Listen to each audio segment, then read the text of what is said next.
ذرا توجہ فرمائیے. حضرت خالد بن ولید کا نام سنا ہے؟ یہ سیف اللہ ہے، اللہ کی تلوار.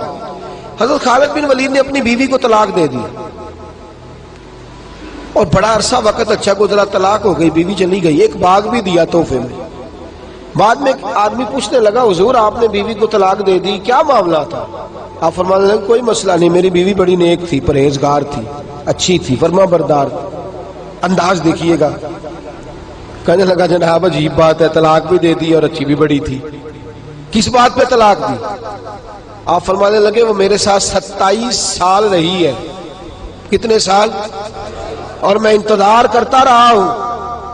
میرے نبی پاک صلی اللہ علیہ وسلم نے فرمایا جس کو اللہ تکلیف نہیں دیتا اس سے اللہ ناراض ہوتا ہے. میں نے 27 سال انتظار کیا، اس کے تو کبھی سر میں درد نہیں ہوا تھا. تو آپ فرماتے ہیں میں نے اسے ایک باغ دے کے بھیج دیا اس کے میکے. میں نے کہا تیرے اوپر چونکہ آزمائش نہیں آتی تو کہیں ایسا نہ ہو اللہ تجھ سے ناراض ہے تو مجھ سے بھی ہو جائے. مانے لگے اس خیال میں نے اس کو بھیج دیا ہے کہ اس پہ تو تکلیف ہی کبھی نہیں آئی.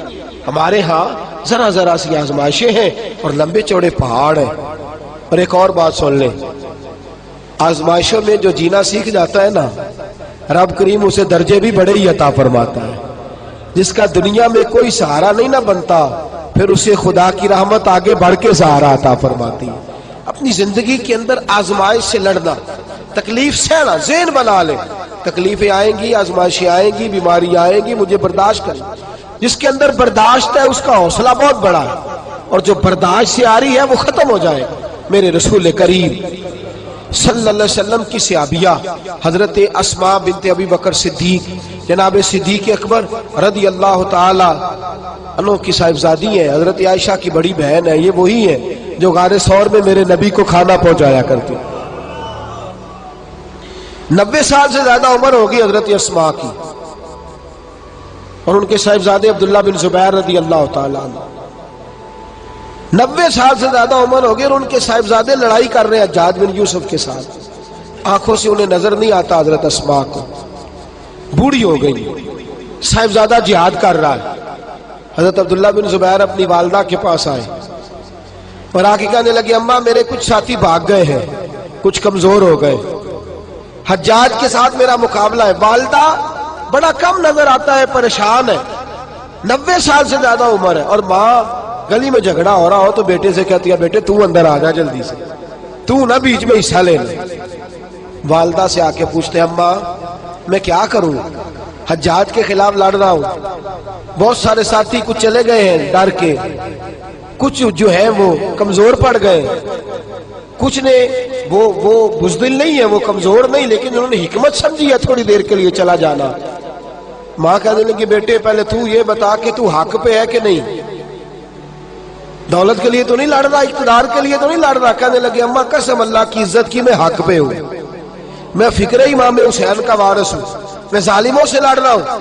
تو ماں کہنے لگی بیٹے جا. پھر والدہ کہنے لگی جا میرا بیٹا اور جا کے اس کے ساتھ لڑائی کر، اگر تو فتح یاب ہو گیا تو میں شکر ادا کروں گی، اور اگر تو شہید ہو گیا تو میں قیامت میں تیرے اوپر فخر کروں گی.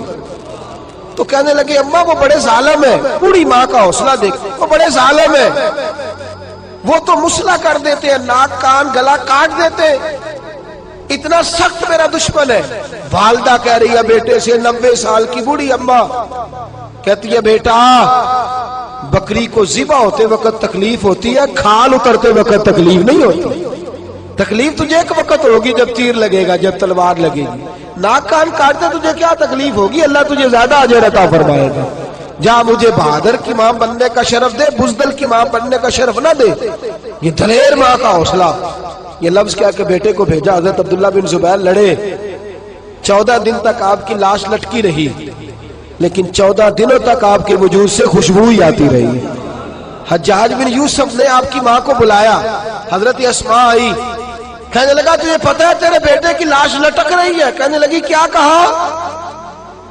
لٹک رہی ہے؟ ہاں تیرے بیٹے کی لاش لٹک. کیا کہتے ہو؟ تیرے بیٹے کی لاش لٹک رہی ہے. پھر بتا لو. تیرے بیٹے کی لاش لٹک رہی ہے.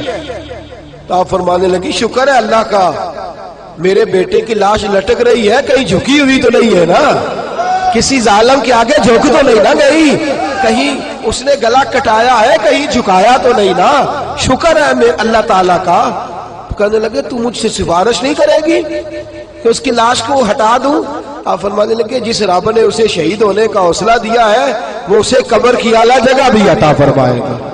حضرت عبداللہ بن زبیر جنت المعلا میں آرام فرما رہے ہیں، اور سرخیل ہے وہاں کے مسلمانوں کے عزیزوں، تکلیفوں کو آگے بڑھ کے وصول کرنا۔